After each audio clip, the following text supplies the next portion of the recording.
Continuons ce détour par Hobbes.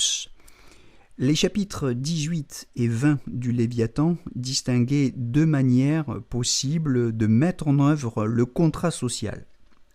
Deux types de républiques, les républiques d'institution et les républiques d'acquisition. On peut lire ces chapitres comme une méditation sur les conditions qui rendent cet absolutisme hobbésien plus doux, et c'est sous cet angle qu'il est possible de trouver une convergence, je crois, entre la doctrine de Hobbes et celle des exégètes chinois modernes de la tradition impériale que j'ai déjà citée, Wang Runing notamment, Ouyang Xuetong aussi, etc.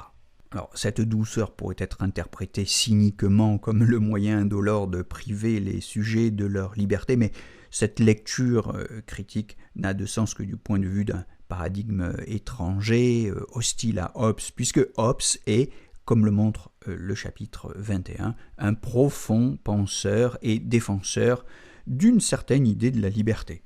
Alors je sais que c'est évidemment pas le point de vue de Michel Foucault, par exemple. Je renvoie à l'article de Hurlingham Gabriel dans Hobbes, Foucault et la peur de la révolte dans la revue Rue Descartes en 2013. Mais on peut faire de toute autre lecture de Hobbes que celle qu'en fait Foucault, et je pense évidemment à celle de Gérard Méret, l'auteur de l'introduction à la traduction du Léviathan en livre de poche.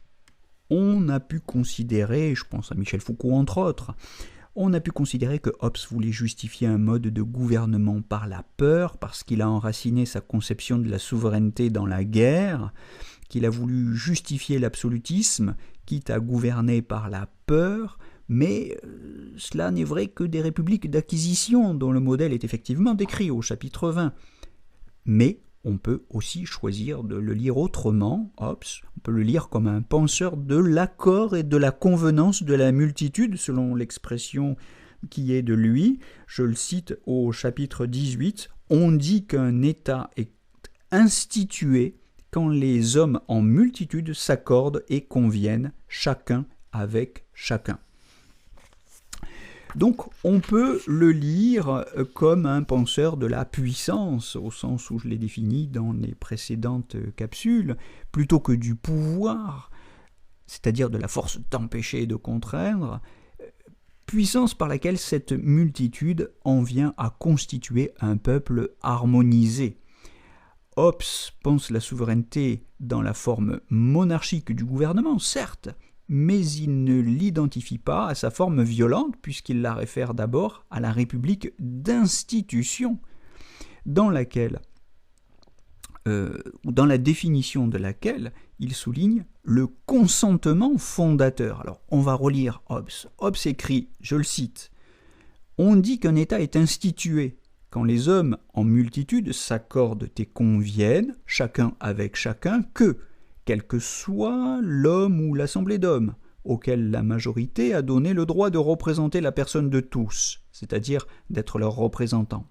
Chacun, aussi bien celui qui a voté pour que celui qui a voté contre, autorisera toutes les actions et jugements de cet homme ou de cette assemblée d'hommes, comme s'ils étaient les siens propres, dans le but de vivre en paix et d'être protégés contre les autres. » Fin de citation. C'est ce que vous trouvez donc au chapitre 18 dans la collection de poche, page 290. La forme monarchique d'un gouvernement ne peut pas être tenue pour une objection définitive contre sa représentationnalité, si vous me permettez d'utiliser ce néologisme. Mais je parle de représentationnalité pour éviter le vocabulaire anachronique de la représentativité, selon une distinction chinoise qui m'a été suggérée par Wang Xiaoguang, et notamment par cet article que je vous invite à lire, que vous trouvez dans Open Times, c'est en 2014, intitulé « Démocratie représentative et démocratie représentationnelle ». Alors, il faut en comprendre l'idée. L'idée, c'est que on a bien une forme monarchique chez Hobbes, oui, mais elle est fondée sur un principe démocratique. Donc distinguons la forme et le principe.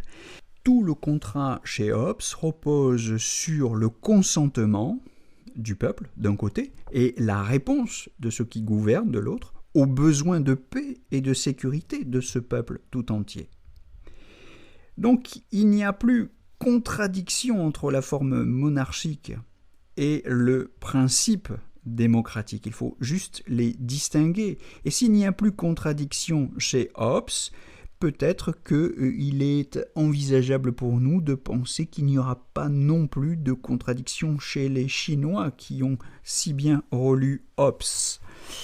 Il devient difficile d'objecter au socialisme à la chinoise de la nouvelle ère que sa forme monarchique, qui devient évidente avec la suppression constitutionnelle de la limitation des mandats qui a été actée en 2007 au 19e congrès, cette forme monarchique est par principe contradictoire ou serait par principe contradictoire avec son inspiration démocratique profonde. Ce que je veux donc dire, pour le dire autrement, c'est que le retour d'un style absolutiste de la tradition impériale chinoise classique dans le socialisme à la chinoise de la nouvelle ère n'exclut pas du tout, pas plus chez les Chinois que chez Hobbes, n'exclut pas du tout la recherche d'un fondement toujours plus large de légitimité auprès du peuple, comme le signale par exemple, donc en Chine, le principe de la ligne des masses, Qinzhong-Luxian, et celui de la consultation, de la démocratie consultative, dont on a déjà parlé, Xieshang ou Xieshang-Mingzhu. Le retour d'un absolutisme monarchique n'exclut pas le principe d'un absolutisme démocratique, puisque ces deux absolutismes ne se situent pas au même niveau. Ici, on renvoie dans l'absolutisme monarchique à la forme juridique concrète d'un gouvernement politique, et là, dans l'absolutisme démocratique, on renvoie au type d'intérêt qui oriente les pratiques gouvernementales, c'est-à-dire le besoin populaire, le besoin du peuple auquel cette pratique de la politique entend répondre. Alors, je crois que cette relecture problématisante de Hobbes sera utile au moins à interroger l'identification qui reste toujours prégnante chez nos intellectuels occidentaux, cette identification de l'absolutisme avec le despotisme. Mais je rappelle que c'est une hypothèse qu'a faite Montesquieu, qui ne visait que la forme dégénérée de l'absolutisme. Parce que Montesquieu ne confond pas toute monarchie avec le despotisme, avec le gouvernement sans loi, pour le dire en ces termes, avec la tyrannie ou la domination violente. Pas du tout. Et donc, dans l'absolutisme hobbésien, quand Hobbes définit le conseil comme, je cite, « tirant ses raisons du bénéfice que celui à qui on l'adresse en retirera », il montre que l'absolutisme, tel qu'il le pense, lui, Hobbes, cet absolutisme est exactement le contraire d'une violence arbitraire, exactement le contraire d'une tyrannie exercée selon la seule volonté de celui qui commande, selon la formule de Hobbes. Dans la tyrannie, celui qui commande recherche son propre bénéfice, oui, dit Hobbes, recherche son propre intérêt. Dans la tyrannie, oui, mais toute forme d'absolutisme n'est pas nécessairement tyrannique, pas pour Hobbes et pas pour les Chinois. Dire pour Hobbes que l'absolutisme procède d'une théorie du contrat, puisque Hobbes est bien tout de même le premier grand penseur du contrat, c'est dire qu'il procède d'un accord consensuel, d'une concertation entre le souverain et ceux qu'il gouverne au sujet de leurs intérêts fondamentaux. L'absolutisme hobbésien est bien rationnel. Il n'est autoritaire que dans la mise en œuvre des stratégies politiques conformes à sa fin. Mais dans les républiques d'institutions telles que les a pensées Hobbes, la fin elle-même n'est pas fixée autoritairement. Elle est définie par contrat. Le pouvoir absolu, s'il est autoritaire donc, n'est pas nécessairement violent. Si par violence nous désignons une volonté imposée à autrui contre ses intérêts. Alors je crois que cette violence, ainsi définie, c'est le critère qui sépare le néo-autoritarisme doctrinal de Hobbes et du Parti communiste chinois du despotisme et de la tyrannie. Et donc la conclusion de cette réflexion, c'est qu'on peut, sur la base d'une relecture de Hobbes, affirmer l'autorité absolue tout en récusant la violence. Alors je ne sais pas si cette lecture de Hobbes est un préalable ou un détour pédagogique véritablement pertinent pour comprendre la Chine, dans la mesure où la lecture de Hobbes chez nos intellectuels, nos universitaires occidentaux, fait déjà polémique.